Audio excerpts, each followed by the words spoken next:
Welcome back to the Lynne Hayes Freeland Show. We're talking about the inauguration. We are talking about how having a woman of color in the administration, as in Madam Vice President, not only changes the world, but it changes the viewpoint of the world and it changes our lives.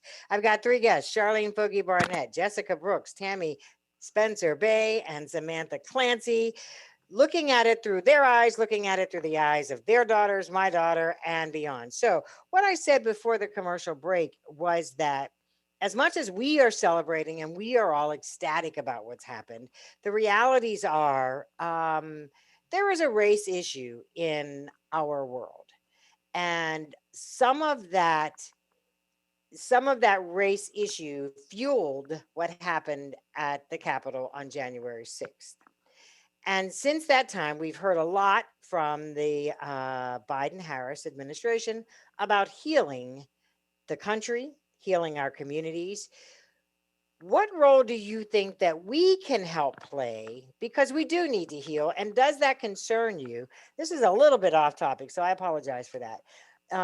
But what is your gut instinct on that? Because there is still a lot of anger, and let's be honest, some of that anger is directed at our new vice president. I know that's a tough one. I I'll think take that, it. Oh, go ahead. Go ahead. Go ahead, Samantha. Sure, sorry. So, unfortunately, I think that the anger is nothing new. I think that, it's more vocal, social media, it's out there and people can hide on the internet and things like that. People certainly, other than the Capitol incident, you don't hear nearly as much about people saying these things to each other's faces. So, I think we still live in a America where the American dream that's been sold to all of us is that, diversity makes America. That's what truly makes America great. Not to steal a slogan, but Mhm. that's what makes us powerful. That's what makes us who we are. So I think that for all of us, we just have to be the change we want to see. There's always going to be that outside noise, and there's always going to be folks who, for whatever reason, don't like you or don't support you or whatever it is. But it's up to us to be the change we want to see and be the change agents and to create the world that we want to be the future for the United States. And some of those outside things we're never going to be able to change, but I think we have to individually figure out how we work to make it the world that we want to be in, that we want to see children grow up in. And for everyone, I think that's a little different, honestly. Mm-hmm, mm-hmm. Mhm. I think that I agree with you. And I think that one of the key points is that we didn't know, or we kind of assumed that a lot of this hatred and a lot of the traction we've made going forward, that it had gone away. And now we see there really is evil rampant running all over the world, and we have, it's still there. And as you said, our job is to eradicate that with our behavior.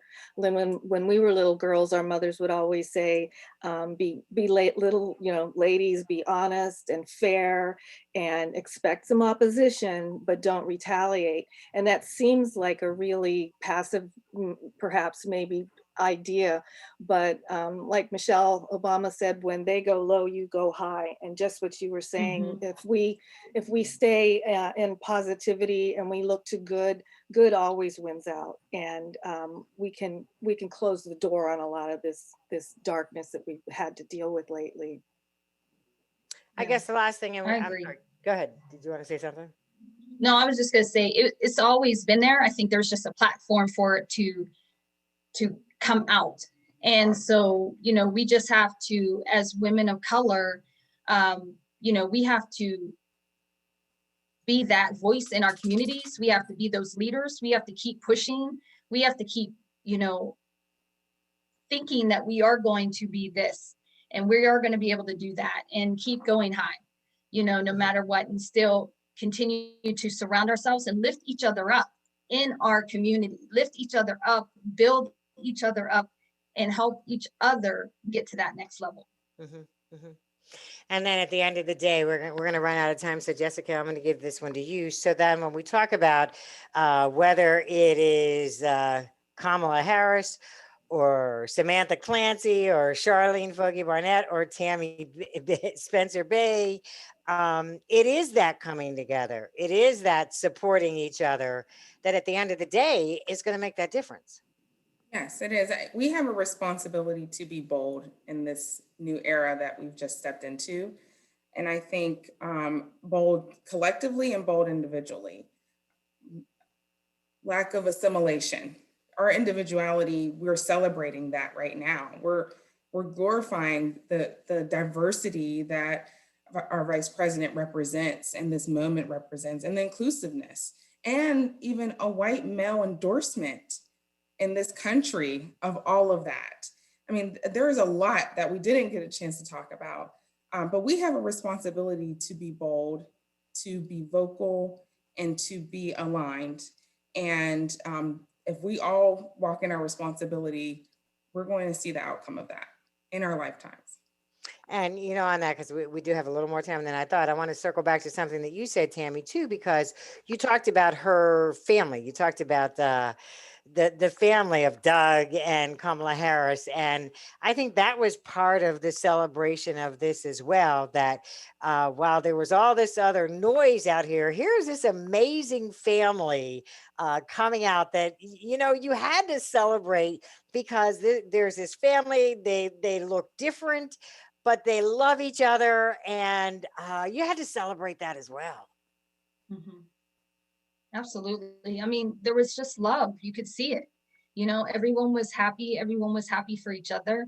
And you know, we don't get to see that often. Like we see that within our own selves, but it's nice to see that outside of our own communities and our outside of our own households and things. And that's why we have to celebrate each other. We have to figure out a way to celebrate each other.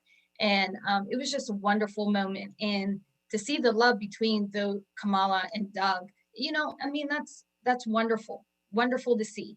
And the kids and, you know, the family and our sister, you know, just everything. It was just great. Right.